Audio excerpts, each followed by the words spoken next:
Welcome Pisces, it's October 2016. I'm Dadici from astrology.com.au. Thanks for your company. If you're new here, welcome. I hope you're going to enjoy the brief, but what I would consider intense insights that I have into your horoscope based upon your sun sign astrology. If you know your rising sign or your lunar sign, you can maybe apply some of what I'm saying to that as well.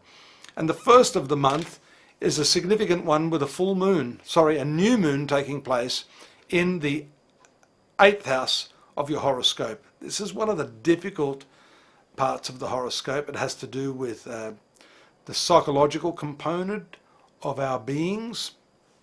It has a lot to do with the complexes that we have within ourselves.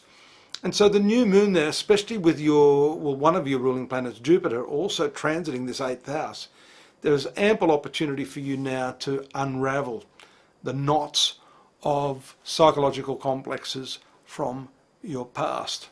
This is an important new moon for you, one that is going to start a whole new process for you. You're going to see yourself in a completely different light as a result of this new moon. And what I'd be saying to you as well, Pisces, is that the 8th house is the house of intimacy, the house of sexuality, according to Western astrology.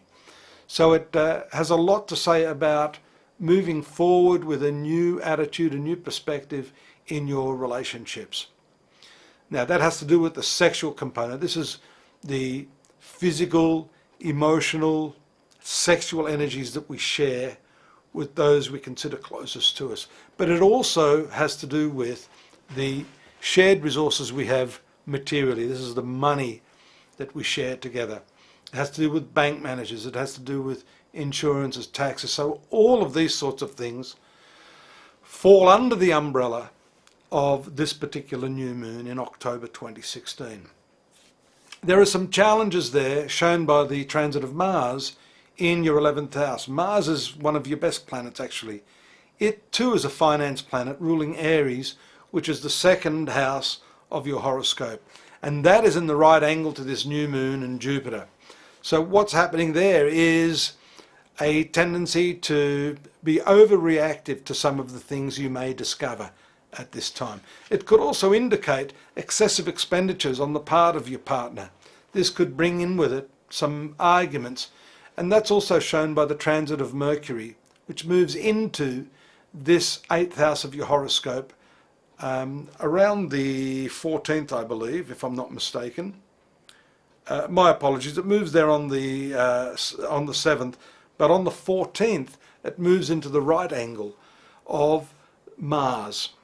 And this is when disputes, differences of opinion can occur. So you've got to be very careful. At that time you may actually discover something.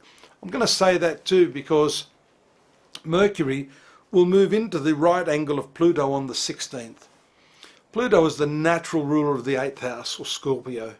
It's that hidden, secretive, in-depth sort of planet and sign. And Mercury gives detective-like analysis. So you're going to be very, very busy as soon as Mercury moves into this 7th house. Moves into this 8th house on the 7th. You're going to be pouring through notes, paperwork, numbers. It's not going to be easy, shown by the challenging Mars and Mercury square. I'd be suggesting that you don't impulsively make your judgments, because that's what's likely to happen. Mercury, Mars can be impulsive conclusions.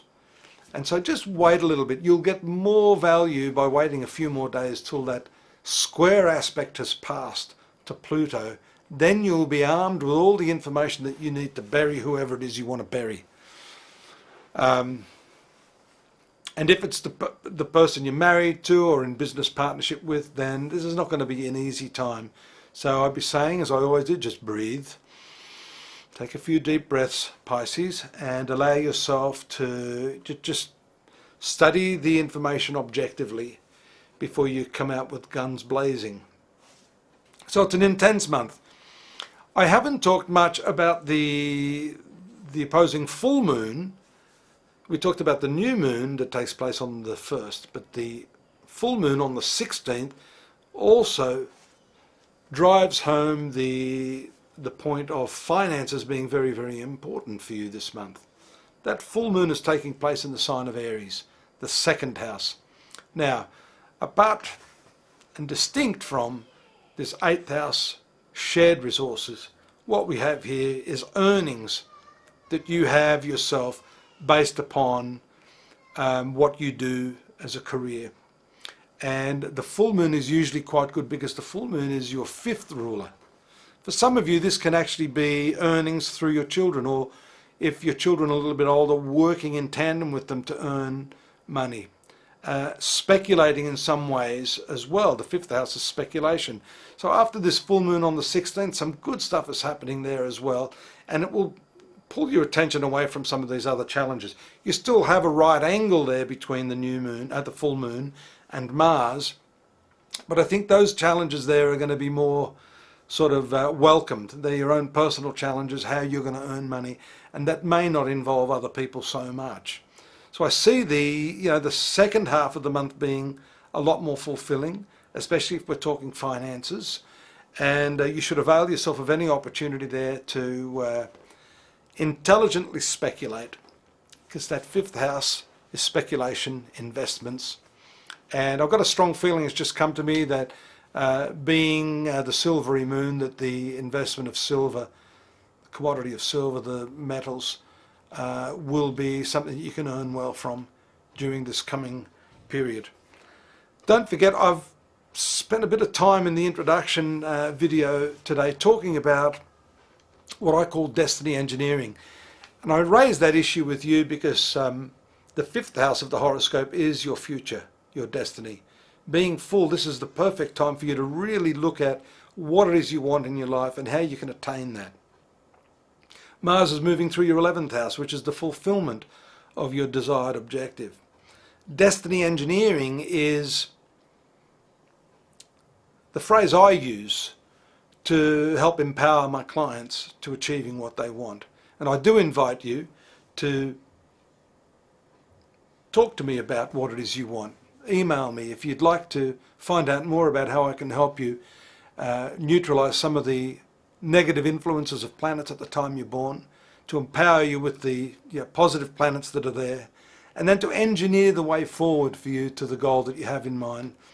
That's a specialty that I have, a specialty that I have developed over 35 years, having and currently being trained in India under several masters there. These are unique and probably unknown techniques in Western astrology, and through the systems of Vedic and sidereal astrology, we can help you engineer the destiny that you want.